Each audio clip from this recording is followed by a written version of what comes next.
J'ai terminé, je l'ai lavé, je lui ai fait les soins vulvaires qu'elle refusait au début. Et j'étais étonné, sans donner aucun médicament. Et tout était fini, elle n'avait pas de pampers. J'ai même demandé qu'on amène un habit pour donc, quand même... Pour vous, vous n'avez porté aucun coup à la dame? Si, je le fais. Oui. Je l'ai fait. À l'aide de quoi? À l'aide de mes mains et les pinces s'esquivaient mais pas donner parce que je sais que les pinces c'est pas un instrument avec lequel on peut taper. Si vous visualisez ce qui se passe, je suis en train de grimacer mais pas taper si vous êtes vraiment très éveillé. Vous avez donné des coups. Saviez-vous que ces coups pouvaient porter des douleurs ou des traumatismes? Ça ne le pouvait pas parce que je sais avec quelle, qu'est-ce que je dirais, intensité. Je sais quand je vais faire mal, quelle intensité utiliser, et quand je vais faire peur, quelle intensité utiliser. C'est que je voulais faire. Attendez, vous avez donné des coups, mais avec l'intention, c'était avec quelle intention avec ces coups que vous avez donné? De persuader la parturiente à accepter ma proposition afin de sauver sa vie. Je n'avais pas d'autre choix après avoir épuisé tous les autres moyens devant une femme qui est congolaise. Devant une vous femme aviez qui dit est... tantôt, quand vous mettez votre main, quand vous l'introduisez les doigts, etc., elle l'avait repoussé.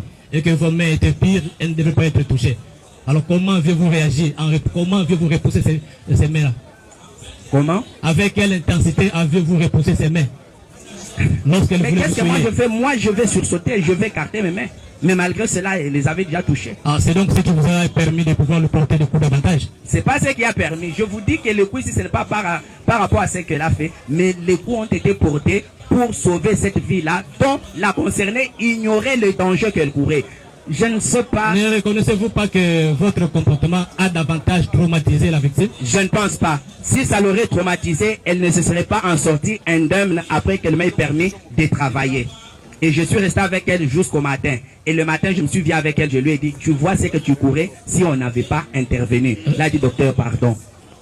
Reconnaissez-vous que ces faits ont été filmés? Voilà, c'était filmé. Et pourquoi c'était filmé? Je ne sais pas si c'est la question qui proviendrait de votre part. Oui, mais c'est avec quel téléphone qui a autorisé que... Voilà. J'étais déjà devant un dilemme où les moyens concourus pour aider avaient échoué.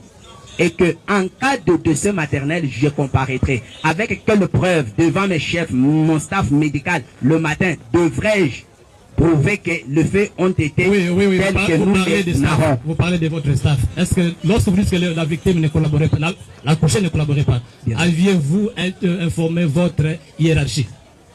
Quand le médecin fait la garde, il est le numéro 1 de l'hôpital.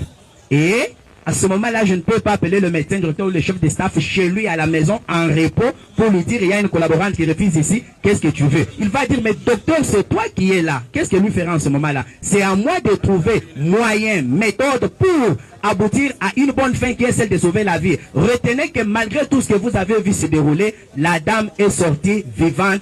Elle est repartie chez elle avec son bébé. Et aujourd'hui, j'étais avec elle et son bébé et sont bien portants. Est-ce que c'est vous qui avez autorisé qu'elle... Oui, ça pour me protéger moi en cas de non-collaboration jusqu'à la fin. Les faites-vous souvent?